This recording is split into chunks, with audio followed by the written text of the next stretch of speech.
Great.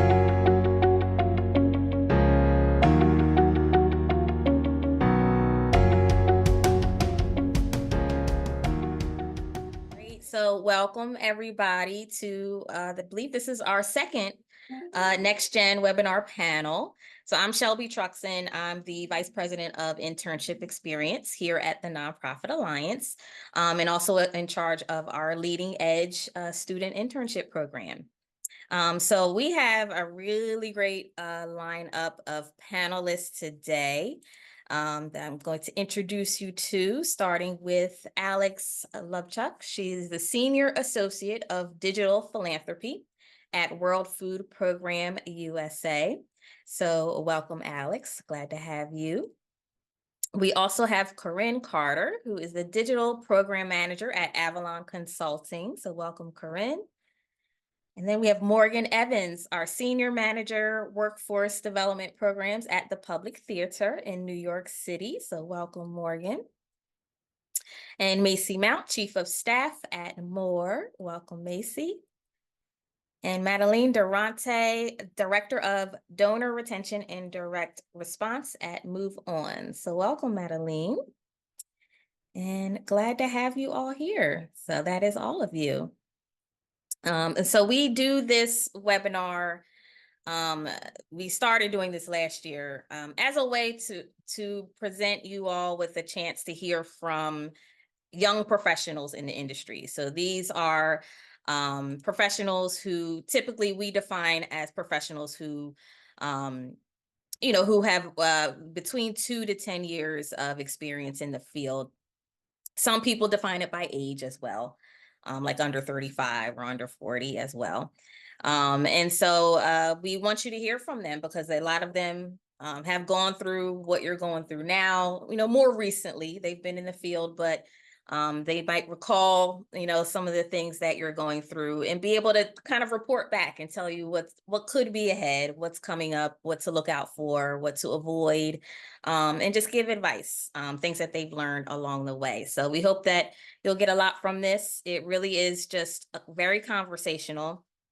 And so what I will ask is that if you're not speaking or not one of the speakers, just to keep your phone, your line muted. But what we will do is we'll open up the lines for you to ask questions at the end. So if you do have questions, feel free to put them in the chat or hold them until the end, and we'll ask you to come off of mute so you can actually talk to our panelists. I will also post questions in the chat along the way, so feel free to answer those as well at any time. So great. Let's go ahead and jump in. So I'm going to start with, since we're taking you from student to young professional, I want to start with the question that's probably on every student's mind, I would think, and that's, where do you look for a job or an internship? And so, Macy, why don't we start with you? Where would you look for a job or internship? Yeah, great question. So I did 3 different internships during my college years, and each of them came about from a totally different way. So the first one, I knew I wanted to come to DC. I had a friend who had interned at a nonprofit that I frankly didn't know a ton about the nonprofit, but it stood for something I cared about, and she had had a good experience. So I just talked to her and got a recommendation and ended up interning there. The second internship was just through, I wanted to intern on the Hill in DC in the Senate. It just so happened that the leader of my Bible study at my church worked for the specific senator that I wanted to work for. And so I think one piece of advice I'd have is keep your eyes and ears open. You just never know where you're going to meet someone who could lead to a great opportunity. And then the third internship I had in the White House was a mix of, I had some connections, and really most of them were connections I had built through my college career and through my prior internships. And so I just maintained those relationships and had worked hard in the internships I had done and gotten good grades in school. And so just through the connections and the work ethic, reputation I was building up, thankfully got to intern in the White House. So I think it can come in lots of different ways, but those are just a few ideas. Yeah, and that's pretty cool. We'll talk a little bit more later about networking, but yeah, it speaks to the importance of always like building your network. Like networking's not just standing in a room necessarily trying to talk to strangers, but it could just be the people you meet along the way, Mhm. like you did. So love that. Awesome. Morgan, how about you? Yeah, to echo kind of the same sentiments, it can come about in so many ways.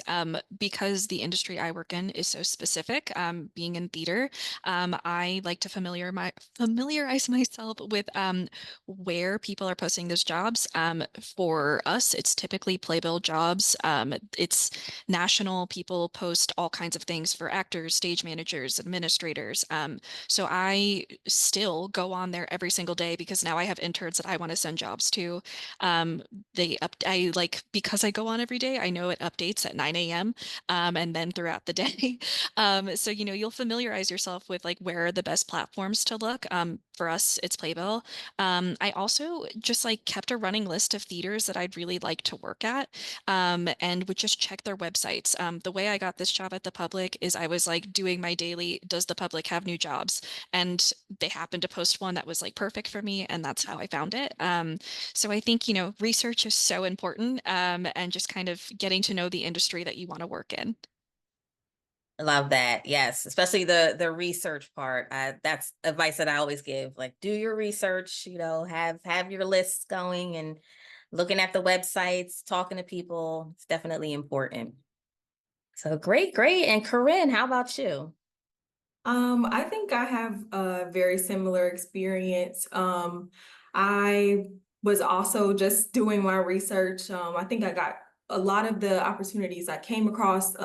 Maybe I applied on LinkedIn, or maybe that was a way for me to learn a little bit more about what kind of positions may have been available. And then also utilizing my university connections. I was a student in the pandemic, so a lot of the things that were communicated via email. So I was really paying attention to when the emails would come through from the person in our um, like career research department.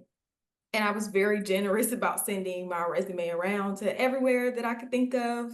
If there was any interest in it, I was willing to send my resume. And I think that, along with just trying to utilize the connections I made through the organizations I was in, was super helpful.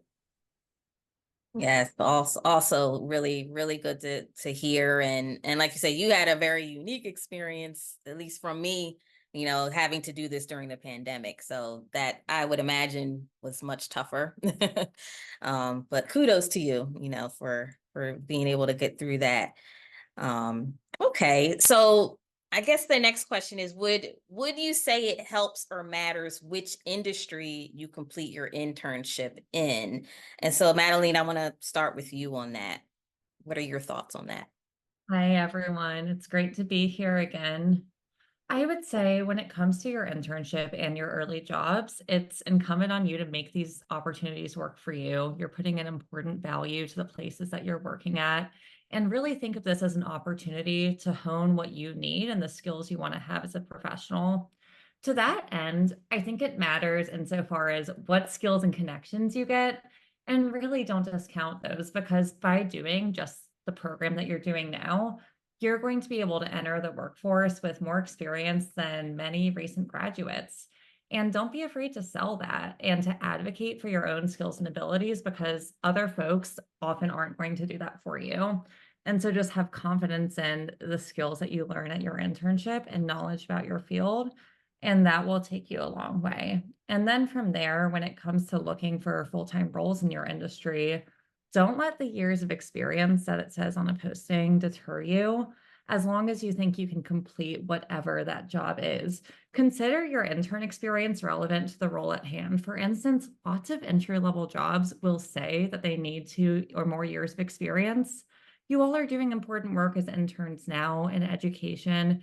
Count that. Studies have shown that people of color, that women often wait to have every single thing on a job application done before we apply.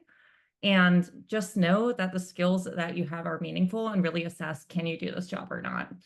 Then the last thing I'll say is once you find a long-term job in that industry, your intern experience will quickly become less relevant over time. So really think about it as a building block to build the skills you want. And then from there, once you find a post-grad job, really use that to get what you need as a professional out of it. Awesome. Really, really good advice there for sure. Alex, how about you? Yeah, I'm gonna echo a lot of what Madeline said about using internships more as like a opportunity to hone skills that you want to use in your future roles rather than focusing on, is this the organization I want to work at forever? It is wonderful if that ends up being the case. But it is also a great opportunity to try different roles in different organizations that you wouldn't initially think of. And it also provides you opportunities for internships, is you're able to be outside of your role a little bit more. I think everyone wants intern help. So if you're like, that person's role sounds interesting, it is not my manager, ask your manager if you can go help them and see if you can kind of expand the skills that you're learning, and kind of dabbling and seeing what else you can add to your resume. As long as the industry, like, you don't want to work somewhere it's like this is definitely not with my values, it does not align with my passions at all. I think that would be where I would be like, probably the industry does matter a little bit, but definitely just focus more on the role and the skills that you can use. And a little bit to what Madeline was talking about of like the job resume itself when you're applying to the job. If you were able to say like, I can do every single thing that this job role entails, it kind of might seem like you're overqualified for that role, and you're going to get into this role and you're not going to be able to grow. So also when you're looking for jobs, you want to make sure that you're not like ticking every single box. There's places for you to grow in that role, and just like make sure that that doesn't deter you from applying to that role if you don't hit every box and have those years of experience. Yeah, very good point. Because I think that's something most of us don't think about when we're looking, is, the growth potential necessarily. We're, like you said, we're just kind of looking at, oh, can I already do everything listed there? And then if not, oh, I won't apply. But yeah, it's really about the growth, especially at this stage. I find that a lot of employers, or most employers, when they're hiring, especially hiring interns, they want you to be able to grow. So they want somebody who's willing to learn and grow. So you don't have to have it all together necessarily. But yeah, very, very good advice. And so Macy, I'm going to jump back to you. So when you were looking for jobs or internships, did you look to any of your professors or your TAs for advice?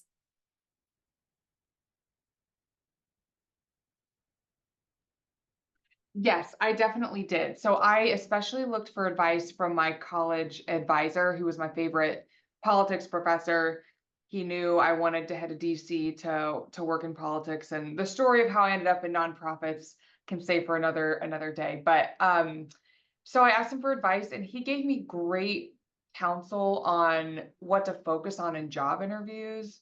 He said loyalty would be important when seeking a job in this field. He said work ethic would be important, which, I mean, that's important and it should be important in any job, but so that was helpful. And then the other specific to college resource I used was career services.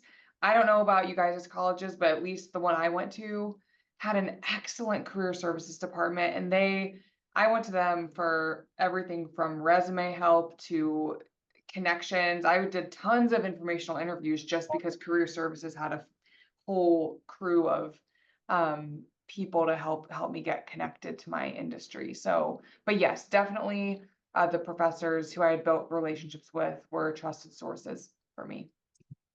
Yeah, good point about the career services. I wish I had used it more while I was in school. I think I didn't get hip to it until, surprisingly, like right after I graduated, and they still helped me get my resume together. So yeah, definitely don't overlook the career services at your schools. So It's been a good while since I've graduated from college, and I still use the resume format that I learned from when I was in college in career services. I should maybe check that, but it's served me well so far. right. Like, if it worked, right?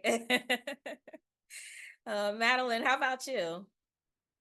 You know, my answer here is I did not get many resources from my professors when I was in the job search world. So I went to liberal arts school. I studied English literature and gender studies. It was a pretty pre-academic, pre-medical, pre-law school. And when I looked around at the other students, I just didn't see many folks like me who wanted to work in nonprofits. I knew I wanted to work in fundraising by the time I was like 19. And so for me, what I relied on when I was in school was I worked in my campus gender and sexuality center. I volunteered with local abortion activist groups. I went to conferences, especially for folks interested in the reproductive rights movement. The Collective Power for Reproductive Justice conference was amazing, and they have an excellent intern program. And then I just reached out to anyone I knew, like past intern supervisors, anyone who worked at groups I interned with, just ask for advice and where to go. But really from my professors in school, not so much. Gotcha. Yeah, and like I said, I was the same. I wish I had, but I didn't.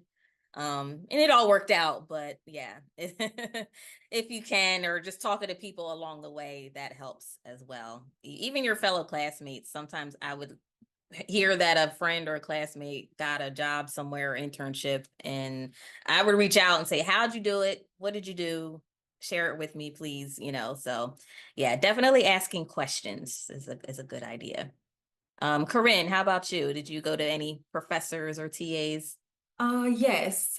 Because I worked for the student newspaper, I was really uh connected to the people who were like sort of admin for things like student life and aspects of my university very early. So I got super comfortable talking to people who might have been outside of my regular wheelhouse super early on. But I also had an experience in college because of my capstone, where we were required to collaborate with the university professor to make sure that we were conducting our research projects like on time so that we could complete everything before graduation. So being able to talk to that professor and work closely with him made him aware of like what I was interested in. And he also was super encouraging in saying like, go and speak to this professor, not just so that you can, make sure that your research is happening like it should, but also because I know this professor is interested in this topic. See what kind of conversation you can have with them about the work that you want to do. And I think that honestly, that has made all of the difference. Whenever there have been opportunities where I wasn't sure if I was qualified, I still get on the phone with my professors and talk to them about it. Yeah, great. And they really are, can be like your greatest resource, even well after you graduate. I was telling the students, I had to go back to my school to, recruit for the program, and I was kind of fangirling a little bit because I saw one of my favorite professors. I ran into her and she still remembered me, and I was like, oh my goodness. So yeah, stay in touch, with them if you can. They can be a great resource for you as well. So Morgan, for you, as graduation approaches, when do you think you should start applying for jobs and internships? Yeah, so I guess in my experience, there are some job processes that take like 3 months, and that's like on a good day. Mine took about like 5 months for this job. I applied in December, started in April. So I think it's definitely a slower turnaround than some might expect. And so with that in mind, your spring semester, it's your last semester, I think you can start like a little like after that happens, and just start applying. You can also include in your cover letter, I'm a current student, I'm, graduating this time, let them decide if that's something they'd consider. I also think it's really important to familiarize yourself with industry hiring trends. In theater, for instance, we work on a season basis. So some theaters really start hiring in the summer because that's when, okay, season is done, people are leaving jobs, now we have openings, and they want people in those roles before September when the next season starts. So the more, again, research that you can do, the better that you'll be kind of set to kind of figure out when's the best time to do that. Yep, I was gonna say the same thing. There's that research again. Madeline, how about you? Ugh, Morgan just gave such great advice. So I resonate a lot with everything that Morgan just shared. And, I think for lots of people, there's no option except for applying for jobs right away, right? And when I graduated from college, I had never felt so jealous of my pre-academic pre-med friends because they knew what their next steps were. And they had this stability and structure that I think in the nonprofit fundraising world, it's like most of us learn on the job, and that's great, right? Like I'm so happy that I didn't have to worry about finding a way to get a master's degree. But then there's also on the flip side, it can be hard to figure out what your path is. And gosh, for me, I mean, I had tried applying to roles in the spring, but didn't have anything lined up. I moved in with my parents after graduating for a bit. Was really happy about that. But no, it was actually an enormous privilege. I started out just doing an unpaid internship at Planned Parenthood at my local office where I had gone for healthcare when I was a teenager. And very quickly, I just worked really hard to prove myself and make myself indispensable. I'd done like 6 or 7 internships at that point, so I knew what the deal was. And within a month, I was able to get a paid position, but it was contract through November. But ultimately, that opened lots of doors for me. And it allowed me to get a permanent salary position at Planned Parenthood's national office in New York, which totally changed my life.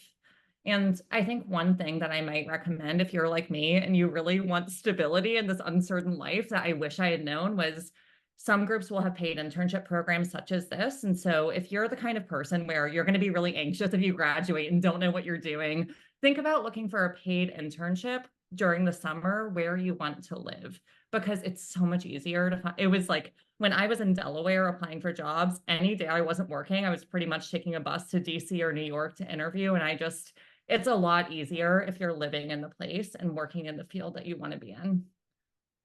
Very true. Yes, yes. I did the same thing. I moved from Jersey, but I was looking for jobs in Maryland and DC, and I was shocked when something came through. So I'm like, oh, they're going to look at where I live and they're going to say no, but I'm glad I did it anyway. Like you all were saying, I didn't pay attention to that. I said, nope, I'm going to apply anyway, and something came through and I was able to move. So yes, very good advice as well. Alex, how about you? Advice on when to start applying for jobs and internships? Yeah, so I did a 1-year master's when I graduated undergrad. And for that 1-year master's, it was focused mainly on business. I did it more for marketing and the fundraising side, but 80% of the class had jobs set for the next year in September. And I was like, oh, okay, so that's not the industry it's not how nonprofit industry works. And so what I did is I started networking around that time in the fall at organizations that I was interested in applying to in the spring when I would be more able to start at that date. And I found that really helpful that I was able to like have those connections over those months to like kind of prep me more for the interview process, get me comfortable talking to people. And then by the time the spring rolled around and I was actually applying, it was just such an easier transition than from going just like not talking to people about careers and jobs and to just jumping into applying to jobs as like a full-time job. Also started as a like paid intern after my master's. It was really hard trying to find a full-time job that was uh, in the city that I wanted to live in. I was currently in Michigan. I'm like, I want to live in DC. And so I just picked a city, started applying to stuff, and eventually got an internship that turned into a role similar to Madeline. And that was super helpful. And having the connections along the way, I was even able to meet with them in DC, even though those roles didn't end up turning out. It's just great to have that support throughout the process. Yes, that's great. And like I said, that's similarities there, living in one place and then flying in another place and moving around. Yes, very, very common for a lot of us. So now that we talked about what to do while you're a student, let's move into life as a young professional or what we like to call YPs in the industry. So again, we defined YPs as 2 to 10 years of experience, but you might also see it might be based on age. So maybe under 35, under 40 as well. And I'll start with one thing that we all had to learn at this stage, and I would say continue to learn, is networking. So now we're back to the networking part. And Corinne and Madeline, for specifically, you both touched on the importance of pulling in your current networks and finding those you can relate to. So why don't you elaborate more on that? And I'm going to start with you, Corinne. Well, I think the biggest thing networking wise, and I'll say, you get a little bit of experience in college anyway, because I believe that networking is really knowing what to say after that. Hi, my name is blank, and my major is, or I've graduated from XYZ. But I was able to get that experience through my work at my university's NAACP chapter. I was the juvenile justice chair, and while I was familiar with the juvenile justice system where I lived, at least peripherally, I didn't have any idea who in my town was responsible for any of the organizations that were working to transform the policy where I live. So it took some cold emails, cold calling, getting in touch with people that I did know, so to see if they knew anyone.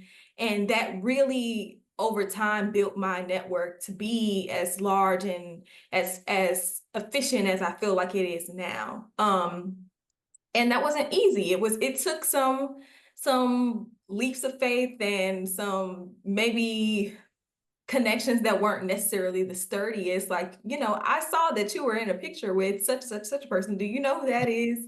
Do you have their information?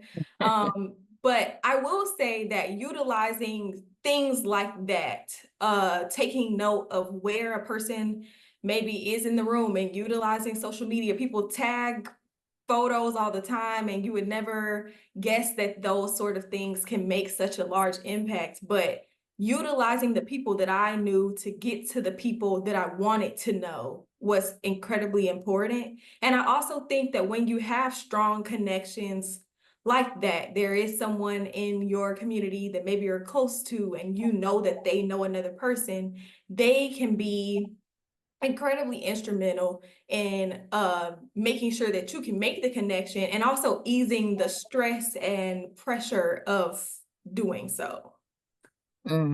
Very good advice. And just curious, what online platforms did you use? Were you using like LinkedIn at all with that? Yes, I use LinkedIn, and I was also making sure that when I was at an event that I was using, I know it always seems sort of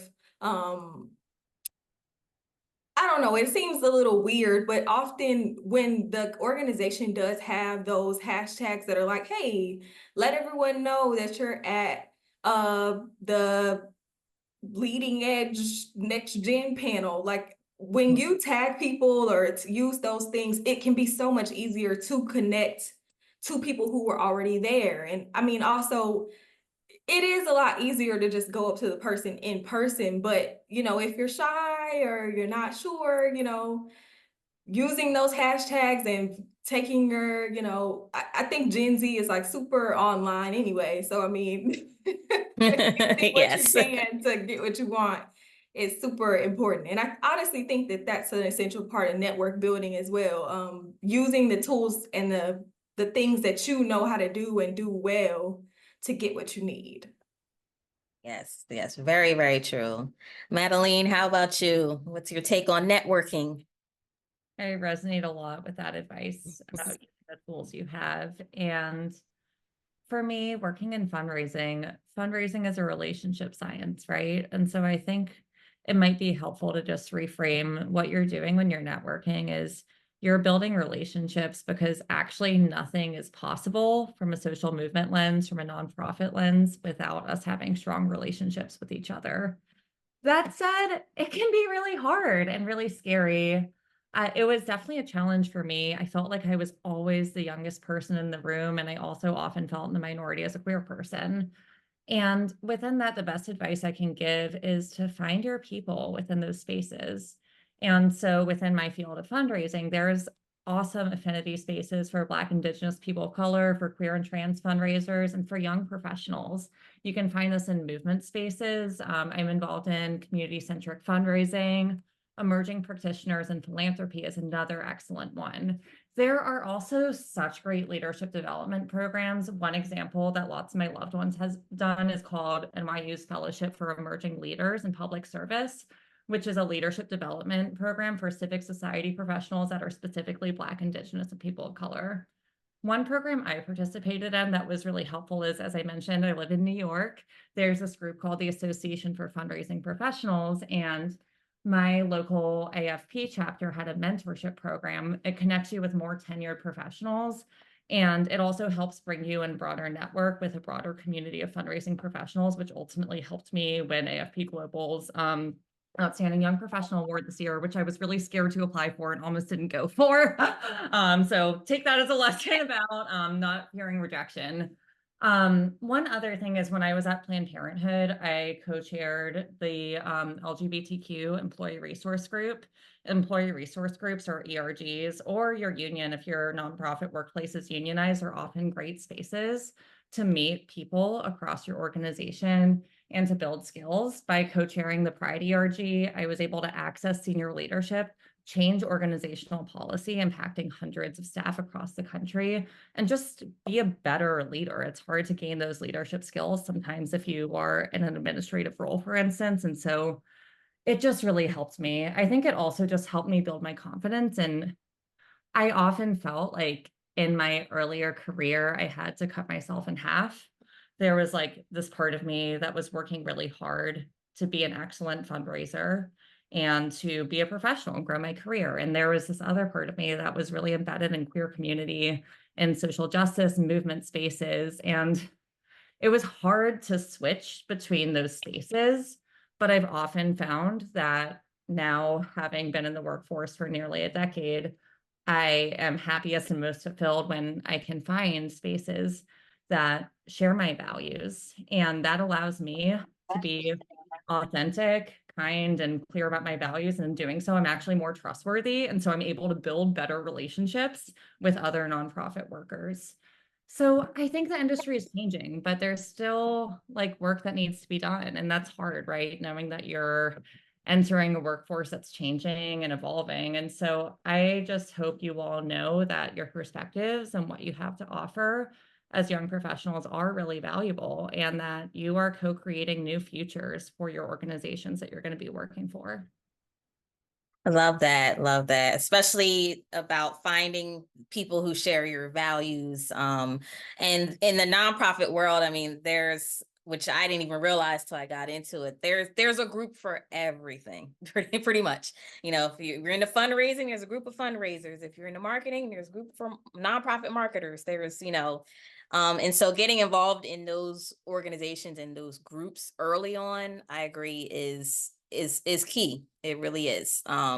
Even at the school level, some of them might have chapters on your campus, and you can volunteer to have a role in the chapter and on the campus that can then maybe translate into an internship later or a job later. So yeah, that's really good advice as well. Alex, I like how you went about it as well. So why don't you share how you went about networking? Yeah, definitely. My school had a lot of templates and resources for us to use that were specific to networking. So I would definitely see if your career services or counselors like have those prepared. And my school really heavily relies on our alumni network. And so that was the main connection that I focused on when identifying who to reach out.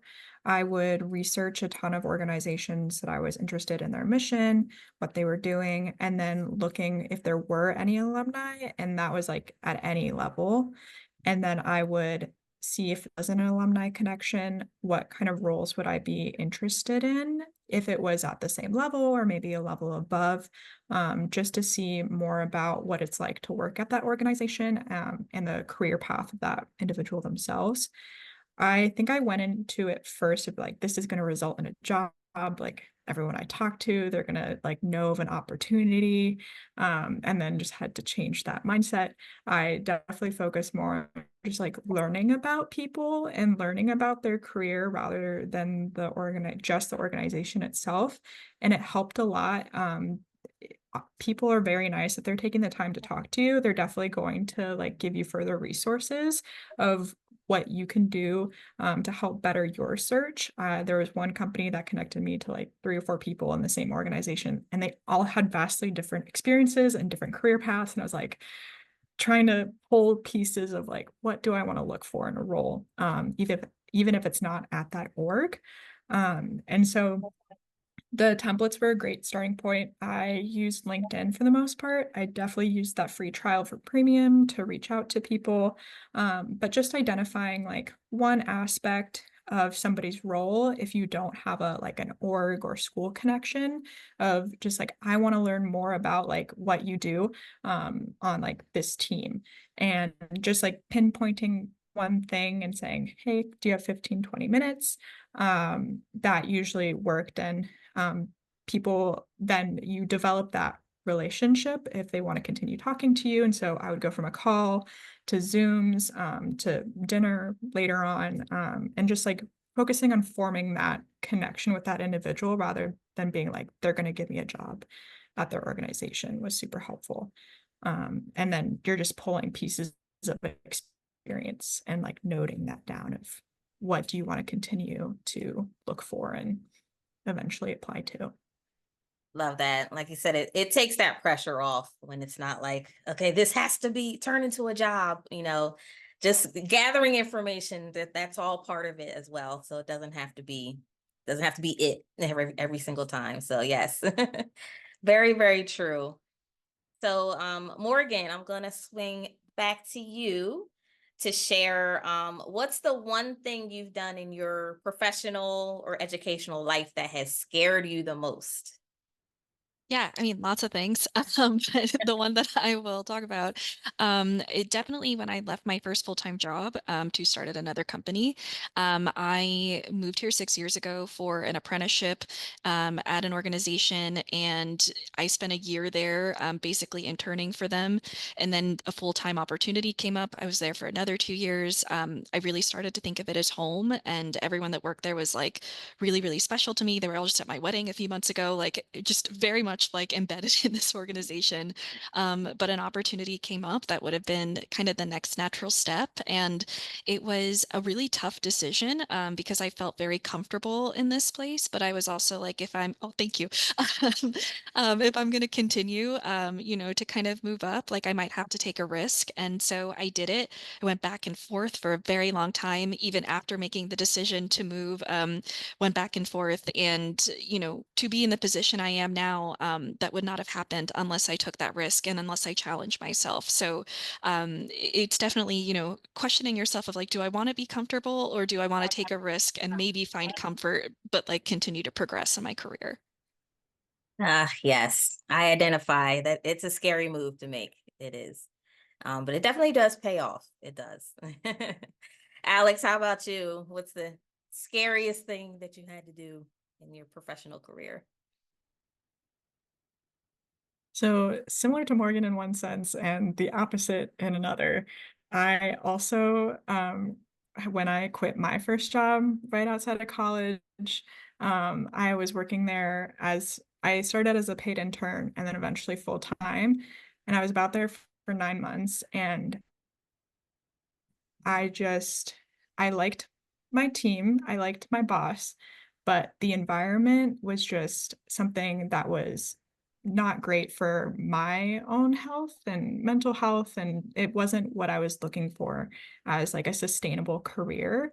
And I was just so scared to leave this position and then potentially end up at a different organization with the same exact situation going on. And so my mom, I talked to my family a lot. She's like, sometimes the devil you know is better than the devil you don't, which was like helpful, but also not helpful at the same time because it made me scared of like, oh no, what if I leave? I don't know what's gonna happen. But so I like lightly applied to jobs and I ended up finding a position that had a mission that I was like, this is amazing. I would love to work here. I don't know what the culture exactly is going to be like. It was a very quick hiring process. And I was like, I don't know if I'm rushing into things. Like it was like 3 weeks. And it was just like a very stressful moment in my career, but it ended up being for the absolute best. I now love where I work. My work-life balance is great and boundaries and just like making sure that those questions are raised in the interview process. I feel like in some cases they're not always going to be like truthful, but you see if like they're hesitating, be like, well, like sometimes we work after hours, like X. And it's just like weighing on like how much does that matter. But it was a lot of like, I can't believe I'm not even going to stay a year out of like my first job right after I graduate college. That just like messed kind of like what I had imagined for myself in my career path. But I'm very glad that that change happened. Great, great. Yes, identify with that as well. Macy, how about you? So when I was 23, I had been in a job out of college for about a year, was very comfortable. It was 9 to 5. I was loving just living in DC. And I got a call one random day from the White House asking me to come be a speechwriter there. So after I got over the shock, I was excited, but it was really the nerves and fear that were stronger than the excitement because there was no job interview. I don't think they'd even seen my resume. I didn't have much on, I mean, other than some internships, I didn't have much on my resume. Um, so I just felt underqualified. So I was scared, but I also knew that the opportunity wouldn't have opened up if I weren't supposed to at least take a shot at it. So, and what actually led to this was the internship I had done 2 years before. And they had just given me a good given a good recommendation to the speech writing team. And so having almost no speech writing experience, I like jaunted into the White House. Um, and just every day I prayed that God would give me what I needed to not get fired and to do a good job. And I was really, really blessed because the team that I worked on, it's kind of speaking to the office culture point. So I've never been in a more high stakes, high pressure, unpredictable job environment, but the team that I was on, everyone was in it for the right reasons, really, really hard workers and really smart people, but also very humble and kind and just ready to jump in and help each other. And so I loved that job. It was really demanding, but it was just I mean, kind of a trial by fire learning experience with the best people I could have ever asked to work with. And so my encouragement to all of you would be if you're ever in a situation where you may not feel ready or qualified for something, but a good opportunity comes up, just jump in. And first of all, you're probably more qualified than you think you are. Say a prayer if that's your thing. And yeah, and you just don't know where it's going to lead. Like it was actually that experience. I had not done much speech writing, but it was that taught me that I have this real love for storytelling. And a couple years later, it's why I sought out a job in the fundraising nonprofit world because I learned that fundraising is basically storytelling. And I wanted to learn how to do that through a lot of different channels. So that's how I ended up at More. But yeah, so that's definitely the scariest thing I've done. I would say so, yes. Getting a random call from the White House would scare me too. Like, what's this about? Hold on. So actually what I'm gonna do is I'm gonna skip to the last question. And this question is for all of our panelists. Also, if you have any of you students or attendees have questions, now's a good time to post those in the chat. I'm going to also put it in the chat here. And after this last question, we'll open up for all of your questions. And so you can talk to the panelists. But before that, I want to hear from all of you. So how do you stay motivated when there's so much rejection and lack of response at times? Like, how do you learn to deal with that rejection? So let's start with you, Madeline. Absolutely. And it's hard, but I've learned that if I'm not getting rejections, it's a sign that I'm actually not reaching high enough. And this kind of goes back to what folks were saying earlier about if you're qualified for 100% of the things at your job, you might want to think about what's ahead for you to keep growing, especially as an early career worker. Keep in mind, most jobs get hundreds of applicants, but just one person will get the role. Those odds are way lower than any college you're going to apply to, right? So rejection is normal, and most of the time it's not personal.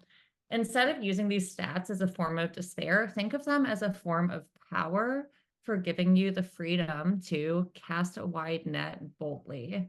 And keep in mind too that there are so many lessons to learn when you apply for jobs, including when it doesn't go out the way you want it to.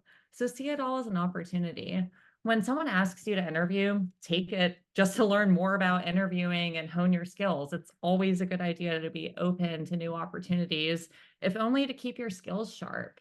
And when you apply to a role and get rejected, that's often not the end of a relationship. If you connected with the people who interviewed you, offer to stay in contact with them, add them on LinkedIn or on email. You never know what will come up later. And when rejected, I also invite you to politely and gently source feedback.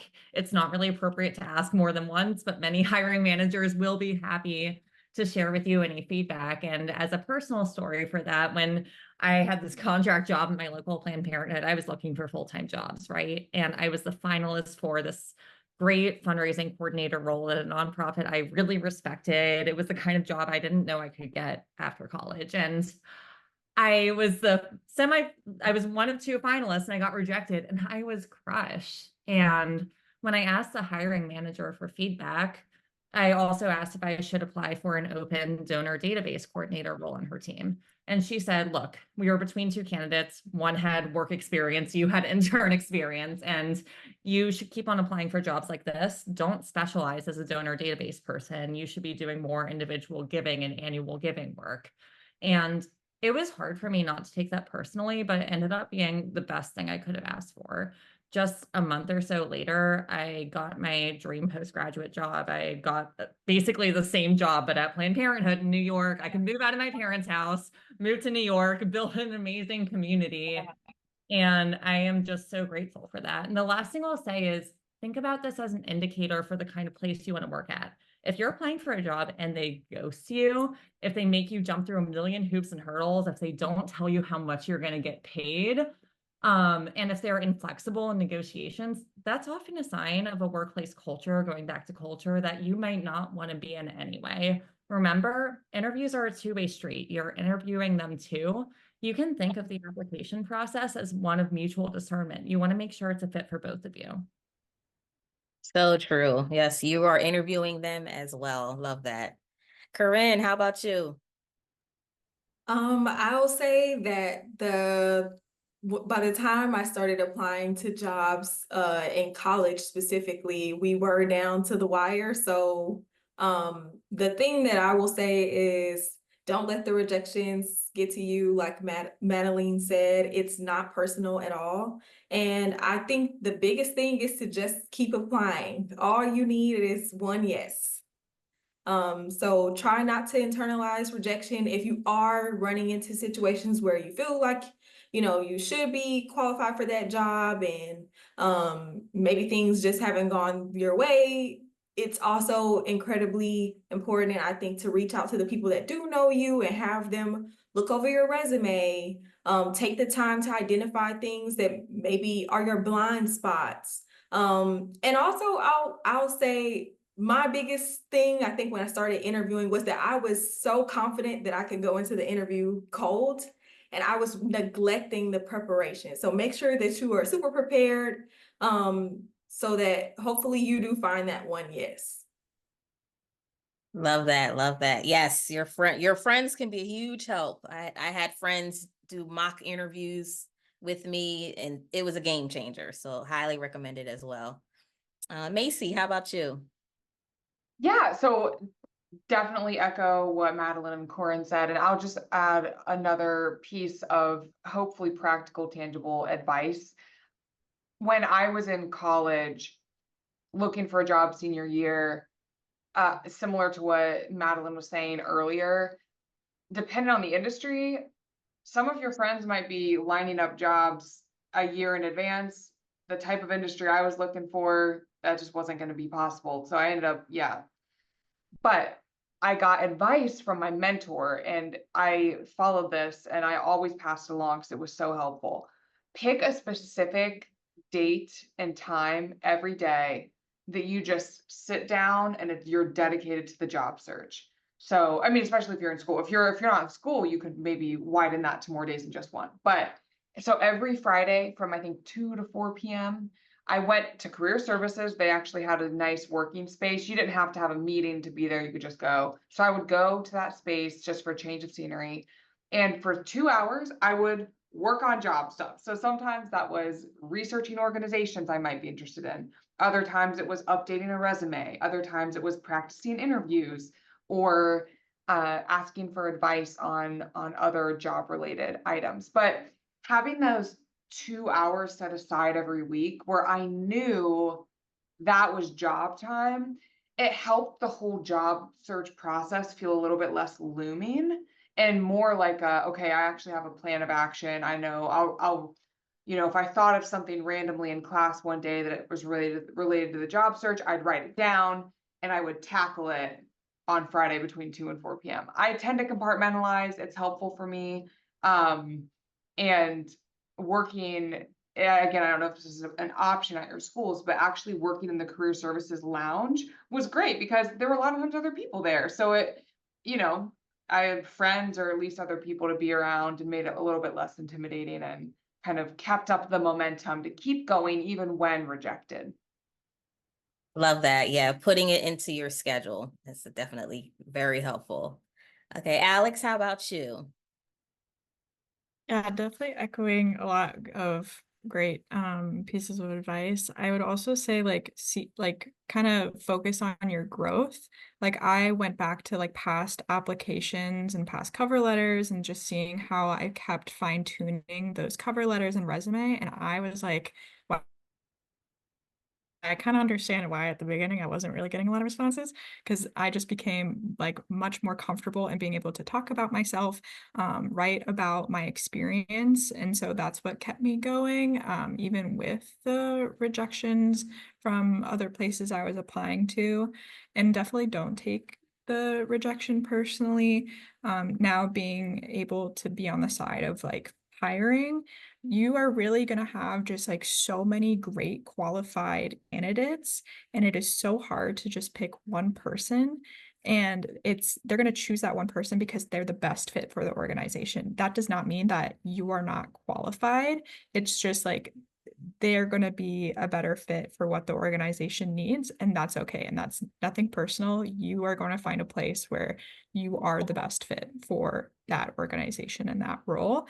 And it just takes a lot of time to kind of find that place. I would also say that even with a lot of rejection, getting an acceptance and like making it to the final round and potentially having an offer. I had 3 offers that I turned down because I was like, I'm of course going to go through the process because this is great experience, but it just wasn't the right role I was looking for. I didn't connect with the team in a way that I really wanted to. And so being okay with I was also working 2 other jobs at that time. So I was like, I feel kind of comfortable to be able to turn this down and eventually get my full-time position. But like if you do have that opportunity to like say no if it's just not your right fit, um I would definitely do that even if you are surrounded by more rejection of places you're more passionate about. Awesome, awesome. All right, Morgan, we'll end with you and then we'll jump into questions. So what is your take on rejection, dealing with rejection? Yeah, I mean, I'll be the last person to say, do your best to not personalize it. It's hard to do that sometimes, because you want it. But I do think that when you get into the rhythm of applying for jobs like it's your job, it starts to become less like, oh my God, I need this. And so even though you can need it sometimes, but they don't know you personally. And I would also venture to say that that is a good time to, again, start reaching out to your network, because the more people that do know you and can say, oh, that name looks familiar, I met them at this event or whatever, does help you stick out. And I think again, applying for jobs like it's your job. I had a spreadsheet after my last job search of every job I applied to and when, and I linked to all the cover letters and the resumes I submitted. And I also started to look for trends of like, okay, what's working, what's not working? Do I need to tailor my resume more specifically to these kinds of jobs, and so on. So I do think that at a certain point, it helps to kind of zoom out and just be like, okay, what can I learn from this? And also, this is not a personal rejection of myself. It's just somebody else fit the organization's needs better. And there will be an organization that fits your needs better. And you want that one. You don't want the one where you feel like you're like their fifth choice or whatever that is. So true, so true. Well, that was really, really great advice. I do see we have several questions in the chat. I'm going to give you an opportunity to unmute if you would rather ask your question out loud. So I see Claire, you have a question here. Did you want to unmute to ask your question? Sure, I can. I guess I was just gonna ask, like, as someone who's gonna be like a rising senior in college, like, if each of you could go back to yourself in that space, like, what would you say? What do you wish someone told you? Or is there anything where you're like, oh, if I would have known this, like, everything would have been better, everything would have been easier? So anyone want to take that? Spend more time with friends and less time studying. Am I allowed to say that? Agreed. But still block out the 2 hours for the job search. Yes, don't forget that. That's a Okay. good one. Why do I resonate with that so much? Like, and I know it's so much easier to say when you're not in the thick of it, but I was very serious when I was in college. I was terrified of the future. And also like, I came of age like post recession and I was just convinced I was never going to find a nonprofit job. And I was just always so scared of that. So every summer wanted to have one or two internships lined up. And I wish that I could have just told myself to breathe more into the present moment and appreciate where I was. But I do think it's good to know about things such as, like, for people like me who always want to know the next thing, I wish I had just known about paid summer opportunities in my field and done that right after graduating. So I could have given myself that cushion, because that moment of anxiety after graduating, as Macy and so many others have said, it's really normal in our field that you have to take that moment to apply, and every group is on a different timeline. But I think that like temping in New York, for instance, or a paid internship, like a paid role where I want to live, probably would have eased some of that anxiety for me. Very good, very good. Yes, Corinne, I see you're off mute. Yeah, I think I would say to embrace the chaos. Being a senior is chaotic because you're right on the cusp of being like a real adult. But I would also say, to the point that Madeline made earlier about knowing whether an opportunity is the right fit for you, I jumped headfirst into a lot of opportunities right out of college because I needed money or I needed experience. And this is the time before you get to be a real adult with very real bills and very real responsibilities, to take your time, figure out what it is that you want out of an opportunity, and do the best that you can to find that, because it only gets harder. Yes, yes. And actually, it looks like you kind of answered. For the sake of time, I'll jump to the next question, but you kind of touched on it. Riley, did you want to unmute to ask your question? Sure. And yeah, that definitely touched up a little bit on what I was looking at there, because I will personally say I am an adult. I'm a young adult, and I'm returning to school, so that's something that I'm definitely facing a lot of right now. It's a lot of you don't know where you're going. It's a lot of I need to pay this. It's a lot of, who's going to take care of the dog. It's a lot of, right place, right time for a lot of things. And so I guess where to take the leap, what to put in your arsenal, all of that ends up being invaluable. Yes, yes, for sure. Let's see. Evie, you also had a question. I don't know if Alex answered a little bit, but you want to ask your question, Evie? Yeah, Alex did touch on it, but this was more in relation to what Madeline was saying. Just if you've ever been, I'm sorry, oh yeah, have you ever rejected a job after you were offered a position? And if so, why? And I was asking this more in terms of rather than being afraid of letting go of a position and more so like having like self-respect or yeah, just kind of that, if that makes sense. Absolutely. And I can start by imagine that this is something that we've all dealt with at different times.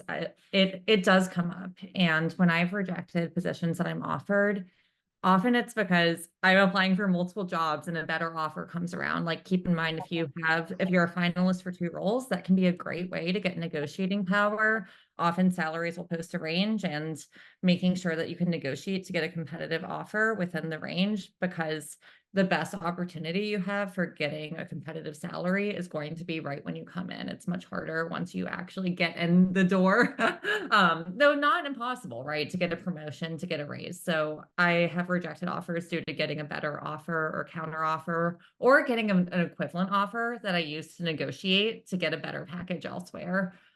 Make sure you do so in an ethical way, of course, informing both places that you are a finalist, reiterating your interests, and ultimately also trusting yourself and your needs. If you aren't really excited about a job offer, that might be a flag if you're choosing between staying and going, for instance. And so I think one of the hardest parts about being a young worker can be figuring out how to trust yourself when you're making these hard decisions. And you heard so many people talk about this because there's no rule book about what to do. And so you often in your career, you'll have those moments of, do I stay with the devil I know, or do I go to a new opportunity? Trust your gut. And that's a hard thing to say, but it's one of the biggest things that I've come up with. Also, just making sure that things don't come up during negotiations. Sometimes I've thought that I'll take a job until the final stage, and something comes up to me for me in finalist interviews and negotiations with HR. So just trust yourself, know your worth, do your research, and talk to your friends about salaries. Yes, for sure. It's not as taboo anymore to share what you're making as it used to be. So yeah, help each other out. But well, guys, I think we're at time, and I don't want to hold you too much longer, but this has been a really great conversation. And I really hope that all of you learned at least one thing. I'm sure you learned more than one thing, but at least one thing that you could take away with you after this. This was recorded, so we will make sure you all have the recording. Also, our panelists, if you could hang on just for a second afterwards, I want to make sure I get certain information from you, and we'll be able to share your contact information that you would like to share. But other than that, I'm gonna let you all go. So thank you so much. Thank you to our panelists. You all were amazing. And I hope you all enjoy the rest of your day. And I hope to see you on our next webinar on July 23rd, our What I Wish I Knew webinar panel. That's going to be another good one. So thanks everyone. Enjoy.